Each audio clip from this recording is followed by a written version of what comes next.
예, 하나님의 말씀 느헤미야 8장 9절에서 12절 말씀입니다. 느헤미야 8장 9절에서 12절 말씀입니다.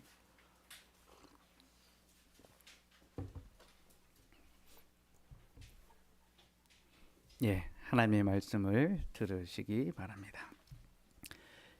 백성이 율법의 말씀을 듣고 다 우는지라. 총독 느헤미야와 제사장 겸 학사 에스라와 백성을 가르치는 레위 사람들이 모든 백성에게 이르기를, 오늘은 너희 하나님 여호와의 성일이니 슬퍼하지 말며 울지 말라고. 느헤미야가 또 그들에게 이르기를, 너희는 가서 살찐 것을 먹고 단 것을 마시되 준비하지 못한 자에게는 나누어 주라.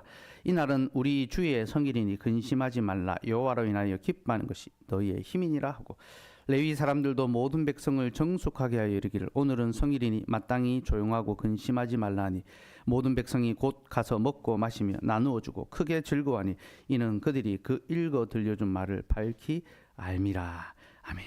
하나님 감사합니다. 오늘도 우리에게 영생의 말씀을 들려주셨습니다. 이제 이 말씀 풀어 우리에게 영생의 생명 더하여 주시기를 소망하며, 주께서 우리의 귀에 들려주신 이 말을 밝히 알므로 우리가 크게 기뻐하고 즐거워하게 하여 주옵소서. 예수 이름으로 기도드리옵나이다. 아멘. 예, 하나님의 말씀을 전하겠습니다. 오늘은 참된 즐거움에 관해 설교하려고 합니다. 설교 제목은 영원한 즐거움이며, 설교 대지는 첫째, 사람은 즐거움을 위해 지음 받았습니다. 둘째, 예배는 즐거운 것입니다. 셋째, 즐거움에는 걸림돌이 있습니다. 이 세 가지 좀 살펴보려 합니다. 첫째, 사람은 즐거움을 위해 지음 받았습니다. 어린이 설교 때도 말씀드렸지만요, 명절은 즐거움이 있는 그런 날입니다. 명절에 어떤 즐거움이 있습니까? 먼저 만남의 즐거움이 있죠. 평소 우리가 자주 만나지 못했던 가족들이 함께 만나 교제합니다. 이것은 즐거운 일입니다. 둘째로, 명절에는 먹음의 즐거움이 있습니다. 명절에는 맛있는 음식을 많이 먹습니다. 물론 요즘은 평소에도 잘 먹죠. 그래서 명절이라고 뭐 특별히 더 맛있는 걸 차리고 뭐 그렇지는 않습니다. 그러나 가족들이 함께 모여 맛있는 것을 먹는 것은 참 즐거운 복입니다. 잔치의 자리에 먹을 것이 빠질 수 없지 않습니까? 그렇죠? 그리고 셋째로, 교제의 즐거움이 있습니다. 우리가 명절이 되면 가족들이 함께 모여서 즐겁게 교제하며 또 함께 시간을 보냅니다. 그렇게 명절에는 만남의 즐거움, 먹음의 즐거움, 교제의 즐거움이 있는데요, 이 세 가지 즐거움은 다 하나님께서 우리 사람들에게 주신 복입니다. 하나님 태초에 사람을 남자와 여자로 만드시고 서로 만나게 하셨습니다. 남자와 여자로 만드시고 서로 만나라. 만남의 복을 주셨습니다. 또 하나님께서는 사람에게 먹는 즐거움도 주셨습니다. 동산 안에 있는 모든 나무의 열매를 하나님이 먹게 하셨죠. 그렇죠? 동산의 모든 열매를 먹게 하신 것은 사람에게 있어서 먹는 것이 그저 생존을 위한 것만이 아니라 즐거움을 위한 것이라는 것을 가르쳐 주시기 위해서입니다. 생존을 위해서라면요, 하나만 먹으라고 하면 됩니다. 그죠?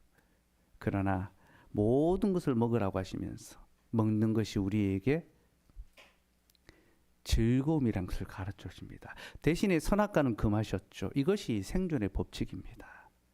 곧 우리가 생존하며 또 하나님의 즐거움을 계속 누릴 수 있는 것은 하나님의 말씀에 순종하는 거죠. 어쨌든 하나님은 사람에게 먹는 즐거움을 주셨습니다. 그리고 하나님은 남자 여자에게 결혼을 명하셨습니다. 서로 한 몸 되게 하셨죠. 곧 그 둘이 서로 교제하며 살아가도록, 즐겁게 자신의 삶을 누려갈 수 있도록 하나님께서 결혼을 명하셨습니다. 이렇게 하나님께서는 태초에 사람에게 만남의 복과 먹음의 복과 교제의 복을 허락해 주셨고요. 우리는 이런 모습을 통해서 하나님께서 사람을 즐거움을 누리는 존재로 지으셨구나. 그것을 깨닫게 됩니다.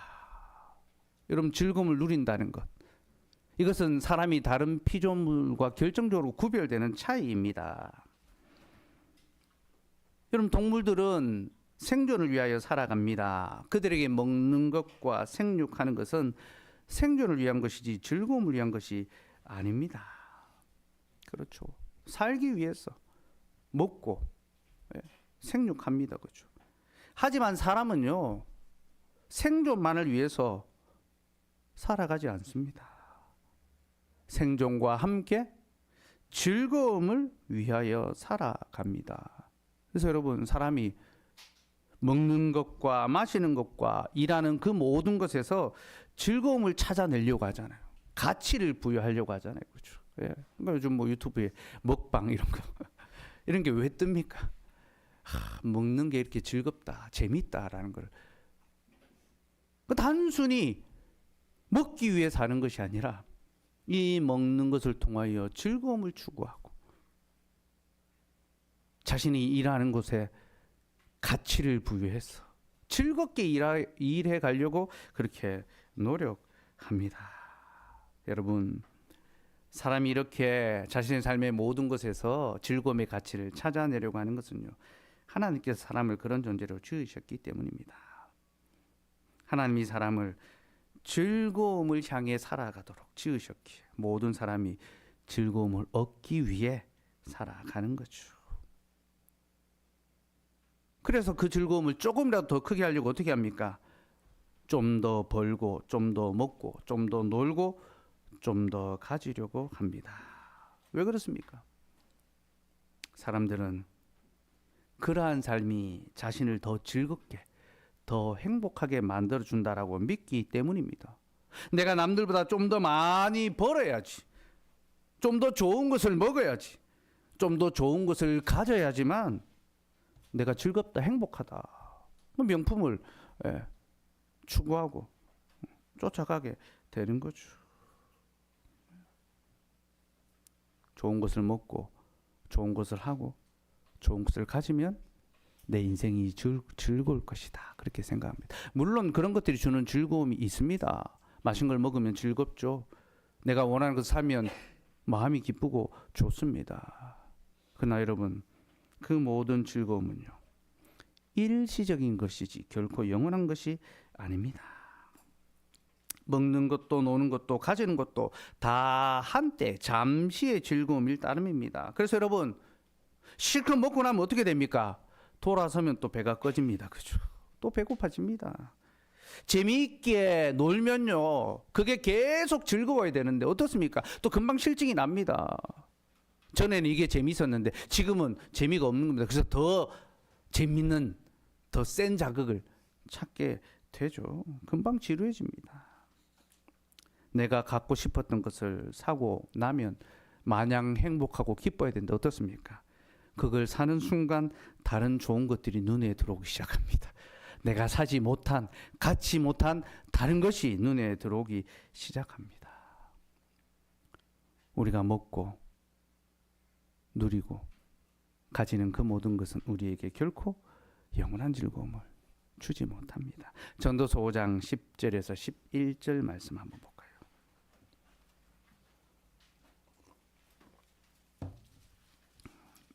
전도서 5장 10절에서 11절 말씀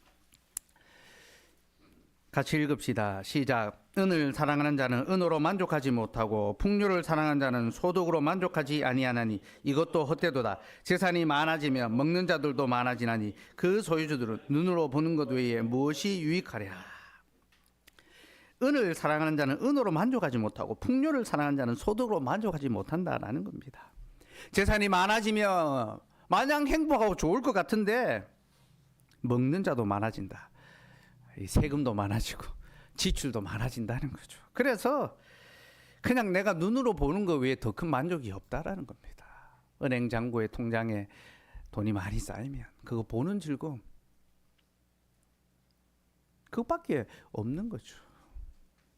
근데 그 재산이 나에게 계속 있습니까? 어느 순간 다 사라져 버릴 수 있습니다. 잃어버릴 수 있습니다.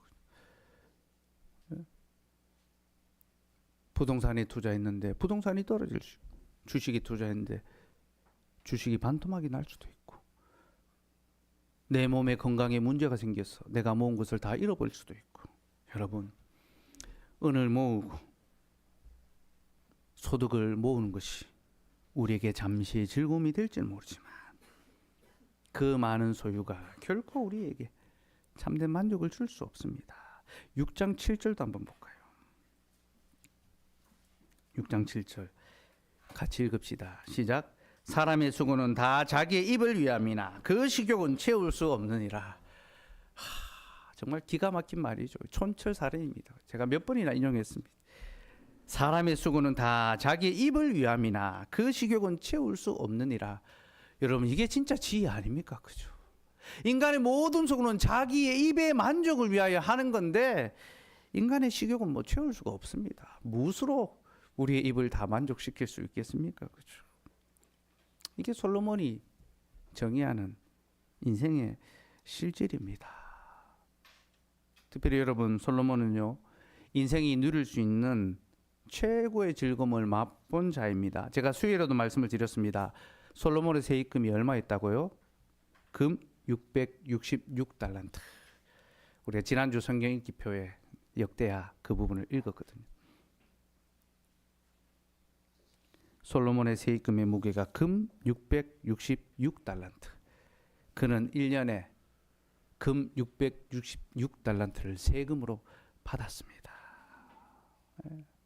그럼 이 666, 계시록에서 짐승의 숫자로 나오니까 이걸 가리켜 솔로몬의 타락으로 해석하는 분들이 있습니다. 그러나 그렇지 않습니다. 6은 짐승의 수이기도 하지만 6은 사람의 수이기도 합니다. 짐승과 사람이 6일째 지음을 받았죠. 그래서 6은 사람의 숫자고 7은 하나님의 숫자입니다. 창조를 완성하시고 안식하셨죠. 그러니 여러분, 666이 무엇을 보여줍니까? 솔로몬이 누린 영광이 인생이 누릴 수 있는 최고의 영광이라는 겁니다. 최상급입니다. 인간이 누릴 수 있는 최고의 영광을 바로 솔로몬이 누렸다. 근데 주님 뭐라 하십니까? 솔로몬이 그 누린 모든 영광이 이 꽃 하나만도 못하다. 하나님이 들에 핀 백합 하나, 그 백합 하나보다 못하고 하나님께서는 너희를 귀히 여기신다. 그렇게 말씀하셨지 않습니까? 어쨌든 솔로몬은 인생이 누릴 수 있는 최고의 영광을 누렸습니다. 그리고 그는 이 모든 것들이 자기의 마음에 만족함을 주지 못했다. 참된 즐거움을 주지 못했다라고 그렇게 말합니다.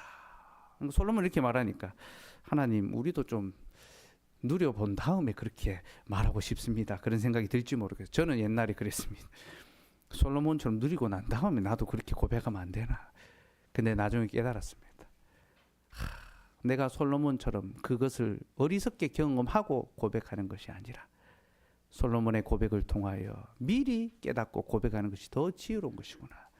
그래서 솔로몬이 전도서를 기록해 두었구나. 그걸 깨달았습니다. 여러분, 우리가 먹고 마시고 즐기는 모든 것들은 우리에게 참된 즐거움을 주지 못합니다. 그래서 여러분, 이러한 것들은요, 참된 즐거움이 아니라 유사 즐거움입니다. 유사 즐거움. 즐거운 척하는, 즐겁게 보이도록 하는 유사 즐거움입니다. 여러분, 진짜 즐거움을 쫓아가야 되는데 이런 유사 즐거움에 붙들려 있어서야 되겠습니까?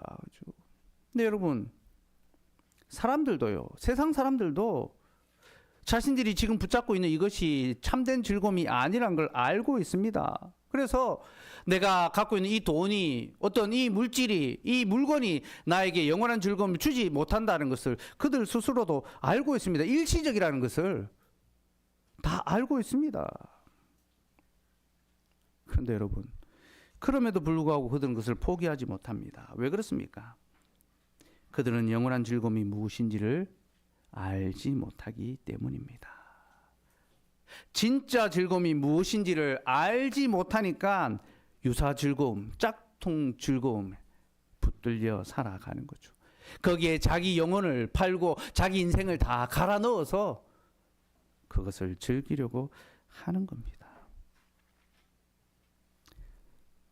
영원한 즐거움을 알지 못하는 자는 유사 즐거움, 짝퉁 즐거움에 붙들려 살아갈 수밖에 없습니다. 그럼 여러분, 영원한 즐거움이 무엇입니까? 거짓 즐거움, 유사 즐거움이 아니라 진짜 참되고 온전한 즐거움이 무엇입니까? 전도서 12장 13절 말씀.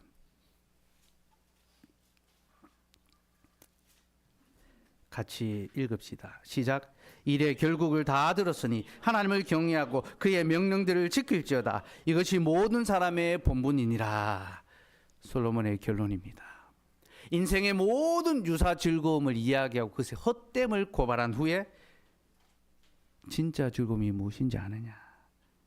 하나님을 경외하고 그의 명령들을 지키는 것이다.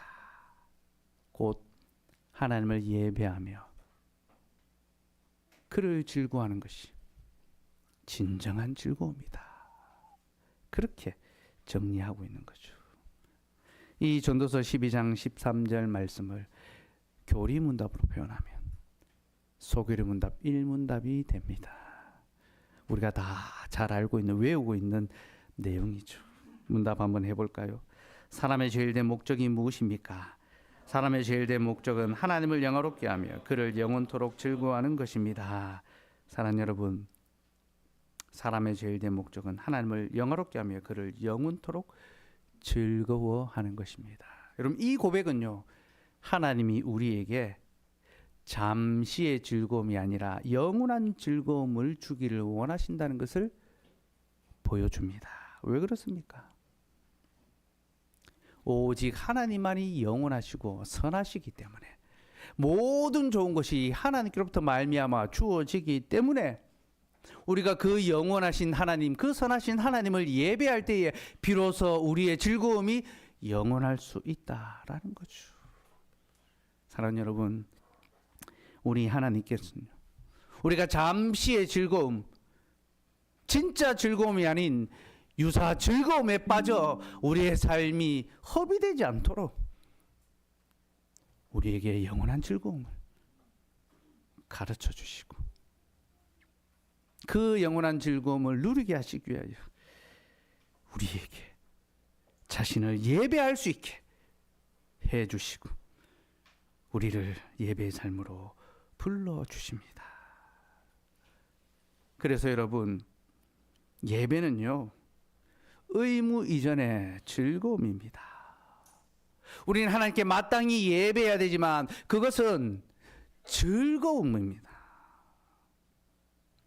억지로 겨우 하는 그런 것이 아니라 기쁘고 자원함으로 드리는 것이 바로 예배입니다. 이것이 우리에게 주어진 영원한 즐거움이고요. 하나님, 우리가 이 영원한 즐거움을 맛볼 수 있도록 예배 속에 즐거움의 요소를 넣어두셨습니다. 우리의 예배 가운데 하나님이 이 즐거움의 요소를 넣어두셨다는 겁니다. 예배 순서 자체가 다 하나님과 만나는 즐거움의 요소들이 그 안에 담겨 있습니다. 그러니까 예배를 알고 예배를 드리면 우리는 예배를 즐거워할 수 있게 되는 거죠. 이게 두 번째 대지입니다. 예배는 즐거운 것입니다. 여러분, 예배는 즐거운 것입니다. 왜 예배가 즐겁습니까? 첫째는 하나님과의 만남이 있기 때문에 즐겁습니다. 하나님께서는 예배를 통하여 우리를 만나 주십니다. 그리고 우리가 누군가 특별히 좋아하는 사람을 만나는 것은요, 우리에게 가장 큰 즐거움 중에 하나입니다. 요즘 우리 예원에게 가장 즐거운 일이 있다면요, 친구들을 만나는 겁니다. 이제 그때가 왔죠. 친구들이 더 중요한, 친구들이 참 좋은 그때가 왔습니다. 명절에도 친구들을 만나러 갔습니다. 우리 명절의 공식, 우리 자녀들 친구들 만나야죠, 그죠? 친구들 만나서 바닷가에도 가고, 그리고 버스 타고 양덕까지 가가지고 샤브샤브도 먹고 왔더라고요. 가면서 얼마나 즐겁게 신나게 갔는지 모릅니다. 돌아와서도 친구들과 함께 보냈던 이야기들을 하면서 즐거워합니다. 여러분, 누군가 좋아하는 사람이 있고 그 사람을 만난다는 것은 우리에게 참으로 즐겁고 좋은 일입니다. 하나님께서 예배를 통하여 우리에게 그런 즐거움을 주셨습니다. 곧 예배를 통해 하나님을 만날 수 있게 해주신 거죠. 그럼 여러분, 평상시에 성경 읽고 기도하면 하나님 못 만납니까? 그런 시간과 예배하는 시간은 무엇이 다릅니까? 그렇게 질문할 수 있습니다. 여러분, 우리가 일상에서 말씀 보고 기도하는 것도 하나님을 만나는 시간이지만 예배는 그런 것과는 전적으로 다른 차원의 만남입니다. 예배는 하나님께서 우리를 공식적으로 만나주는 언약적 교제입니다. 우리는 이 예배를 통하여 하나님을 온전히 만나고 풍성히 만나고 또 즐거이 만나게 됩니다. 그래서 공적 예배의 자리에서 하나님과 언약적 교제를 나누지 않는다면요, 일상의 삶에서 하나님을 만난다는 것은 불가능합니다. 예배를 통하여 하나님을 공적으로 만나고 하나님과 언약적 그 교제와 또 기쁨을 나눌 수 있기를 바랍니다. 둘째로, 예배에는 하나님을 알아가는 즐거움이 있습니다.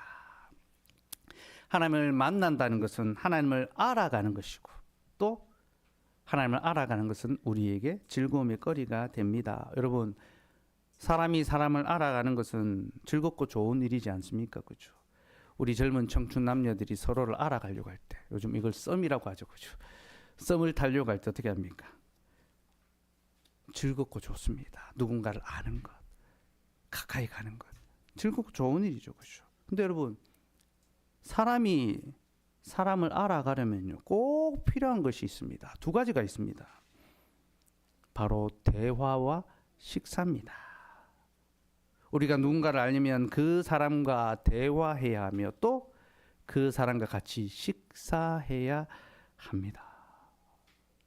하나님을 알아가는 것도 마찬가지입니다. 우리가 하나님을 알아가려면 우리는 하나님과 대화해야 하며 또 하나님과 같이 식사해야 합니다. 예배가 바로 그렇게 하는 시간입니다. 그래서 예배는 특별한 시간입니다. 하나님께서는 예배를 통하여 우리에게 말씀해 주십니다. 자신을 알려주시는 거죠. 그리고 우리에게 식사를 제공하십니다. 성찬을 베푸십니다. 자신을 경험하게 해주시는 겁니다. 하나님께서는 말씀과 성찬으로 우리에게 자신을 알려주시고 자신을 경험하게 해주십니다. 그래서 여러분, 우리가 하나님의 선하심을 어디서 맛보고 알게 됩니까? 바로 예배의 자리에서 그 선하심을 맛보고 알게 되는 겁니다. 오늘 본문 말씀을 한번 볼까요? 느헤미야 8장 10절 말씀.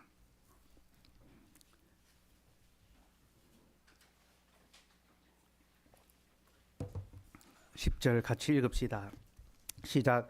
느헤미야가 또 그들에게 이르기를 너희는 가서 살찐 것을 먹고 단 것을 마시되 준비하지 못한 자에게는 나누어 주라. 이 날은 우리 주의 성일이니 근심하지 말라. 여호와를 인하여 기뻐하는 것이 너희의 힘이니라 하고, 하나님을 예배하는 거룩한 주일에 근심하지 말고 기뻐하라. 함께 나누어 먹으라. 살찐 것을 먹으라. 단 것을 먹으라. 그렇게 요청합니다. 12절 말씀도 볼까요? 12절 같이 읽읍시다. 시작. 모든 백성이 곧 가서 먹고 마시며 나누어 주고 크게 즐거워하니 이는 그들이 그 읽어 들려준 말을 밝히 알미라.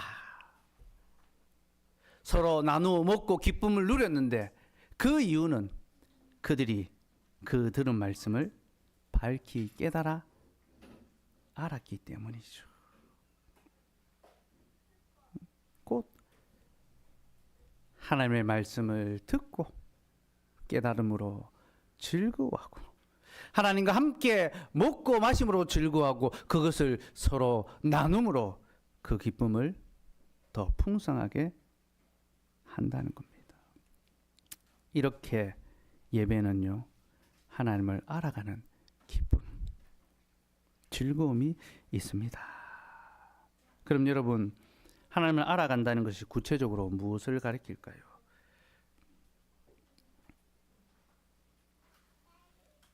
두 가지로 설명할 수 있는데요. 하나님을 안다는 것은 첫째는 자기 자신에 대해서 아는 것이며, 둘째는 우리에게 하나님이 필요하다는 것을 아는 것입니다. 칼빈은 기독교 강요 1권에서 하나님을 아는 지식이 곧 우리를 아는 지식이라고 합니다. 그러니까 모든 인생은 하나님을 아는 지식이 되는데, 그 이유가 하나님을 알 때 비로소 자기 자신을 알 수 있다는 거죠. 여러분, 우리의 몸에 병이 들었을 때는 의사 앞에 가야 됩니다. 왜 그렇습니까? 의사가 우리의 몸을 알기 때문이죠. 여러분, 우리가 우리에 대해서 알려면요, 우리 스스로를 생각하는 것이 아니라 하나님 말씀 앞으로 가야 됩니다. 왜 그렇습니까? 하나님의 말씀이 우리를 지으셨기 때문이죠. 우리는 지으신 분 앞에 설 때에 우리가 어떤 존재인지를 깨닫게 됩니다. 그럼 여러분, 하나님의 말씀을 통하여 알게 되는 자기 자신에 대한 지식이 무엇입니까? 바로 우리가 비참한 죄인이라는 사실입니다. 9절 말씀을 한번 볼까요? 9절 읽읍시다. 시작. 백성이 율법의 말씀을 듣고 다 우는지라. 총독 느헤미야와 제사장 겸 학사 에스라와 백성을 가르치는 레위 사람들이 모든 백성이 이르기를 오늘은 너희 하나님 여호와의 성일이니 슬퍼하지 말며 울지 말라 하고, 백성들이 하나님의 말씀을 듣고 다 울었습니다. 왜 울었습니까? 말씀을 통하여 그들이 깨달은 것입니다. 무엇을 깨달았습니까? 자신들의 죄와 비참을 깨달은 것입니다. 자신들이 아무 문제 없는 줄 알고, 자신들이 잘 살고 있는 줄 알았는데, 다른 사람과 비교해 보니까 그래도 나는 저 사람보다 낫고, 그래도 나는 저 사람만큼은 살고, 그렇게 생각했습니다. 그런데 하나님 말씀 앞에 서니까, 말씀이 그들에게 선포되니까 그들은 비로소 자신이 어떤 존재인지를 깨닫게 됐습니다. 아하, 나는 죄의 비참한 인생이구나. 여러분, 다른 사람들과 자신을 비교하여 자신을 알려들지 마십시오. 누구는 이것도 하고 누구는 저것도 하는데 나는 이것도 하고 저것도 하여야 하리라. 여러분, 그런 것들로 자기를 알려하지 마십시오. 남이 나에게 하는 말로 자기를 알려고 하지도 마십시오. 우리가 우리 자신에 대해서 알 수 있는 것은 오직 하나님의 말씀 앞에 서는 것입니다. 그 말씀이 우리의 귀에 들려질 때 우리는 비로소 우리가 사망의 비참한 가운데 거하는 자들이라는 것을 깨닫게 됩니다. 그리고 여러분, 이것은요, 우리에게 화가 아니라 도리어 복이 됩니다. 왜냐하면 자신의 죄의 비참에 대해서 깨달은 자는 자신에게 누가 필요한지를 또한 깨달아 알기 때문입니다. 곧 자신에 대한 지식이 생기는 사람은 하나님을 향한 지식도 생깁니다. 곧 하나님께서 우리의 구속자시다. 오직 그만이 우리를 이 모든 죄의 비참에서 건지신다는 것을 깨닫고 나에게 하나님이 필요하다는 사실을 고백하게 되는 거죠. 여러분, 이게 바로 하나님에 대한 지식입니다. 그래서 슬퍼하지 말고 기뻐하라. 말씀이 너희의 죄와 비참을 드러냈지만 그 말씀은 하나님이 우리의 구속자가 되신다는 것을 또한 드러내고 있다. 그러니 너희는 슬퍼하지 말고 기뻐하라. 여호와로 인하여 기뻐하는 것이 너희의 힘이다 라고 그렇게 말하는 겁니다. 곧 우리는 죄로 말미암아 죽게 된 자들이지만 하나님께서 우리의 구속자가 되심으로 그를 믿고 기뻐하는 자는 그로 말미암아 영원한 생명을, 영원한 기쁨을 얻게 될 것이라는 겁니다. 그러니 여러분, 우리 예배를 통하여 자신의 죄와 비참을 깨달아 합시다. 그리고 거기서 끝나지 말고 우리에게 구속자가 필요하다는 사실도 합시다. 그리고 그 구속자 대신 하나님을 믿고 떨며 두려움으로 경외하되 그를 경외하기를 즐거워합시다. 이것이 바로 예배를 통하여 우리가 누리는 참된 즐거움, 곧 하나님을 알아가는 즐거움입니다. 셋째로 예배에는 성도들과 함께 교제하는 즐거움이 있습니다. 이 부분은 제가 늘 많이 말씀드렸던 부분입니다. 느헤미야는 백성들에게 너희는 함께 먹고 마시며 서로 먹을 것을 나누어주라. 준비하지 못한 자들에게 나누어주라라고 합니다. 이 말은 하나님이 주신 즐거움을 맛본 자는 그 즐거움을 서로 나누어야 한다는 겁니다. 그리고 이것을 통하여 우리에게 주신 즐거움이 더 커진다라는 거죠. 예. 여러분, 우리가 예배 때 받은 즐거움을 나눌 때 우리는 우리 속에 그 즐거움이 더 커지는 것을 경험하게 됩니다. 요즘 청년부 단톡방에 있어요. 매일 감사 제목을 나누는 그런 이벤트라고 해야 될까요? 그런 걸 하고 있습니다. 서로 이제 감사 제목을 매일 이제 9시가 되면 올리고 있는데요. 그걸 보면서 서로의 삶을 좀 또 보게 되는 그런 어떤 즐거움이 또 있어요. 이 사람 이런 일이 있었구나. 예. 많이 안 나누어가 조금 아쉽긴 하지만 더 많이 나눴으면 좋겠지만 서로의 감사의 제목을 보면서 또 즐거움이 생기는 겁니다. 특별히 우리 동일 형제가 아주 디테일하게 매우 구체적으로 나눔을 합니다. 그래서 명절에 톨게이트비가 안 나와가지고 을왕리까지 어디입니까? 저기 서해안 갔다 왔는데 무료로 가족들과 잘 다녀줘서 감사하다. 이런 것도 나누고요. 그리고 명절에 부모님을 만나서 최근에 자신에게 일어났던 일을 이제 드디어 말했다고 합니다. 동일형제 부모님이 신앙생활을 안 하십니다. 특히 어머니는 교회에 대해서 안 좋은 감정을 갖고 있다 하더라고요. 근데 자신에게 일어났던 일과 또 교회가 자신에게 어떻게 해주었는지에 대해서 이야기하니까 어머니가 적어도 우리 교회에 대해서는 인식이 조금 좋아졌다. 그 감사 제목으로 딱 올리더라고요. 그걸 보는데 참 마음의 위로와 기쁨과 또 감사가 참 되더라고요. 여러분, 이게 바로 교제의 즐거움입니다.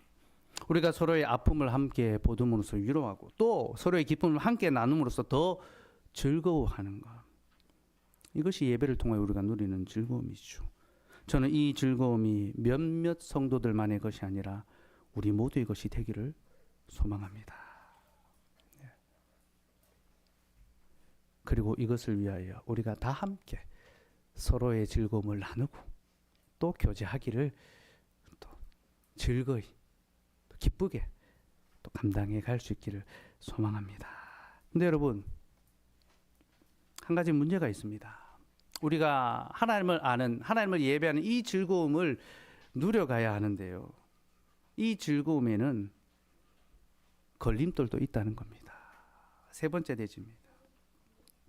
즐거움에는 걸림돌이 있습니다. 여러분, 세상 모든 즐거움에는 방해자가 있다는 것, 걸림돌이 있다는 것 기억하시기 바랍니다. 우리의 모든 즐거움에는요, 그 즐거움을 싫어하는 사람이, 그 즐거움을 방해하는 것들이 반드시 있습니다. 왜 그러냐면 우리의 대적은 우리가 즐거워하는 것을 그냥 두고 보지 못하기 때문입니다. 시기 질투하는 거죠. 누가 잘 되면 우리의 마음속에 그런 마음이 들잖아요. 그죠? 참 악한 마음이죠. 그죠? 우리는 우리의 마음속에 그런 마음이 들 때마다 우리의 즐거움을 틈타는, 방해하는 대적이 있구나라는 것을 알아야 합니다. 그는 우리에게 있는 즐거움을 빼앗아가기 위하여 우리에게 많은 걸림돌을 투척합니다. 그 걸림돌이 무엇입니까? 오늘은 두 가지만 살펴보려는데요. 첫째는 권태입니다. 권태가 무엇입니까? 권태는 관심이 없어지고 시들시들해지고 실증이 나는 것. 그게 바로 권태입니다. 곧 어떤 사람으로부터 더 이상 새로운 것을 기대하지 않으며 어떤 일에 대하여 관심이 생기지 않는 것. 실증이 나는 것. 그게 권태입니다. 누구를 만나도 또 어떤 일을 해도 아무런 기대도 설렘도 안 되는 거죠. 여러분, 예배는 즐거운 것이지만요, 예배는 반드시 권태가 찾아옵니다. 모든 즐거움에는 권태가 찾아오게 되어 있습니다. 그래서 어느 순간부터 우리가 예배에서 더 이상 새로운 것을 기대하지 않고 영적인 삶에 대해서 관심이 사라져가는 그런 때가 옵니다. 반드시 찾아옵니다. 근데 여러분, 왜 이런 일이 우리에게 일어나는지 압니까? 그 중요한 요인 중에 하나가 우리가 복음에 대해서 잘 안다고 생각하기 때문입니다. 여러분, 누구를 만났는데 더 이상 그에게 기대가 없다는 것은 내가 그 사람을 다 안다, 그런 전제가 있기 때문이죠. 살아보니까, 몇 년 살아보니까 내가 다 알겠다, 별 것 없구나, 기대와 설렘이 사라지는 거죠. 그렇죠? 내가 복음을 이미 충분히 다 알고 있기 때문에 더 이상 새롭게 내가 알 것이 없다, 그런 마음이 생기니까 예배에 대해서 권태가 찾아오는 거죠. 근데 여러분, 정말로 충분히 다 아십니까? 정말로 여러분 복음의 그 내용에 대해서 그렇게 잘 알고 계시고 잘 누리고 계십니까? 여러분, 우리는 복음을 알고 있지만요, 그 아는 것은 매우 지극히 작은 일부분일 따름입니다. 우리가 아는 것은 그저 예수님께서 십자가 위에서 우리를 위하여 죽으시고 부활하심으로 그가 우리의 구원이 되셨다는 너무나 믿음의 초보적인 그 지식밖에 아는 것이 없습니다. 그럼에도 불구하고 우리는 마치 우리가 복음을 다 아는 것처럼 생각하고 행동합니다. 목사의 설교를 통하여 더 이상 새로운 것을 들을 것이 없다라고 그렇게 생각하는 거죠. 말씀을 들어도 별다른 기대와 도전과 설렘이 안 됩니다. 여러분, 그렇지 않습니다. 하나님의 복음은 참으로 신비롭고 놀랍습니다. 그 지혜와 그 은혜의 깊이는 우리가 도저히 깨달을 수가 없습니다. 로마서 11장 33절 말씀 같이 한번 읽을까요? 시작. 깊도다 하나님의 지혜와 지식의 풍성함이 그의 판단은 헤아리지 못할 것이며 그의 길은 찾지 못할 것이로다. 바울이 로마서에서 하나님의 구원의 복음을 얼마나 치밀하게, 얼마나 풍성하게 구약의 언약의 약속들을 신약의 교회에 적용하면서 놀랍도록 풀어냈는지 모릅니다. 그런데 그 로마서 말씀을 마무리하면서 깊도다 하나님의 지혜와 지식의 풍성함이 그의 판단은 헤아리지 못할 것이며 그의 길은 찾지 못할 것이다. 내가 설명한 그것은 하나님의 지혜의 부유함에 정말 일부분도 되지 않는다. 태평양처럼 넓은 바다가 있는데 나는 그저 찰랑거리는 그 해변가에서 겨우 조금 하나님의 구원의 은혜를 설명했을 따름이다. 그렇게 말하고 있는 것입니다. 루터 선생은요, 우리가 평생토록 단 한 구절의 말씀만 연구하고 묵상한다 해도 우리는 그 말씀 속에 담긴 하나님의 지혜를 다 알 수 없다, 그렇게 말했습니다.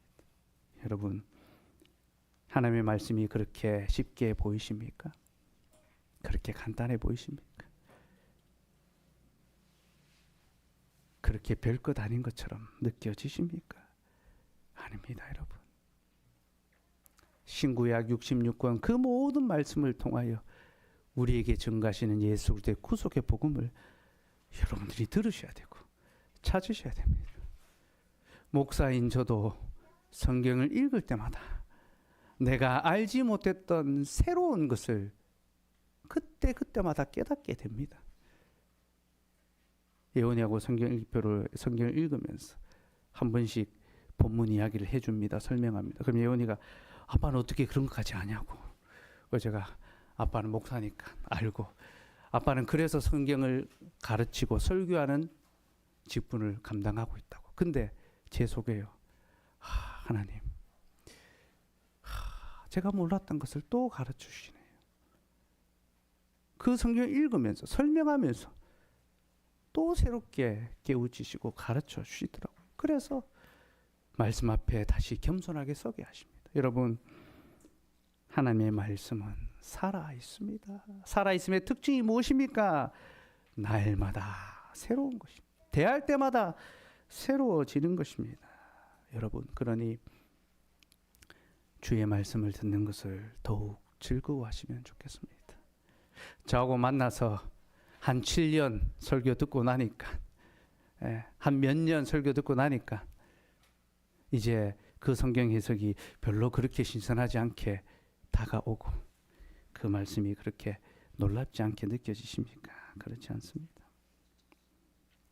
하나님의 말씀은 언제나 우리에게 지혜의 말씀이고, 그 말씀은 어린아이와 같이 자신을 낮추는 자, 곧 자신이 말씀 위에 올라서서 그 말씀을 분석하는 것이 아니라 그 말씀 아래 무릎을 꿇고 주여 말씀하시옵소서, 주의 종이 듣겠나이다, 그렇게 고백하는 자에게 하늘을 열어 하늘의 지혜를 가르쳐 주십니다.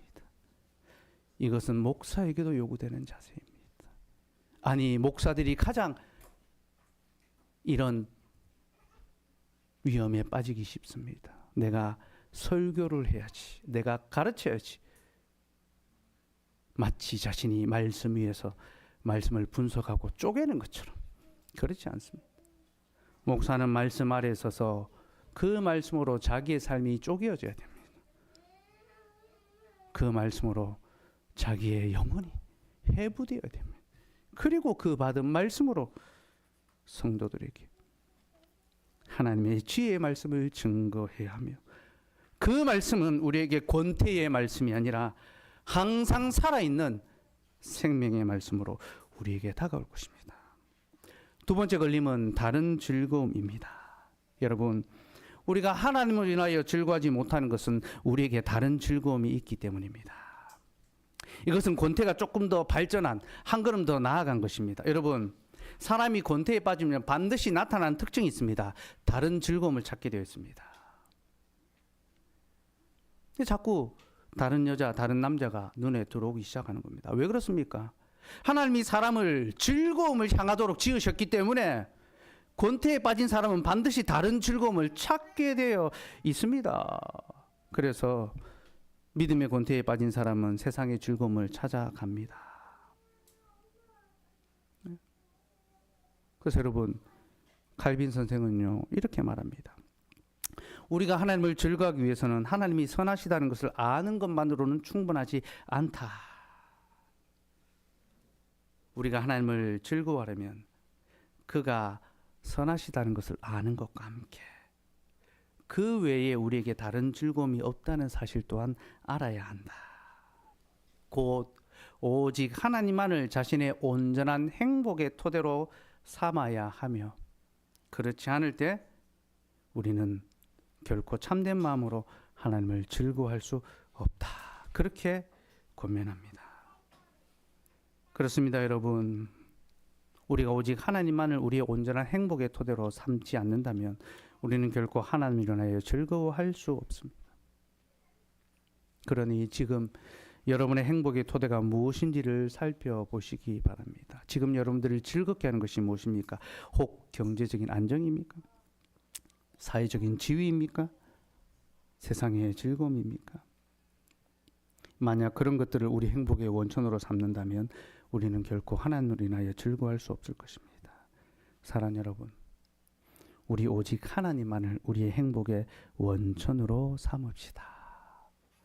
이는 곧 아우구스티누스가 말했던 것처럼 이 세상이 아니라 오직 하나님만을 우리의 향유할 대상, 곧 우리가 소유하고 즐거워할 대상으로 삼는 것입니다. 그리고 세상의 모든 것들은 우리의 이용할, 곧 하나님을 향유하기 위하여, 하나님을 즐거워하기 위하여 이용할 대상으로 삼는 것입니다. 그렇게 할 때 우리는 비로소 이 세상이 아니라 하나님을 즐거워하는 자로 살아가게 될 것입니다. 말씀을 맺겠습니다. 사람은 즐거움을 위하여 지음을 받았습니다. 그래서 사람은 반드시 즐거움의 거리를 찾아 살아가게 되어 있습니다. 여러분은 무엇을 즐거움으로 삼아 살아가고 계십니까? 혹 유사 즐거움입니까? 아니면 참된 즐거움입니까? 사랑하는 여러분, 하나님을 예배하는 것 외에 우리에게 다른 즐거움은 없습니다. 그러니 모든 유사 즐거움을 내려놓고 하나님을 예배하는 참되고 영원한 즐거움을 누리며 살아가는 저와 여러분 되기를 소망하며, 우리의 예배가, 우리의 주일이 의무가 아닌 기쁨이 되는, 감사가 되는, 즐거움이 되는 저와 여러분이 되기를 간절히 소망합니다. 기도하겠습니다.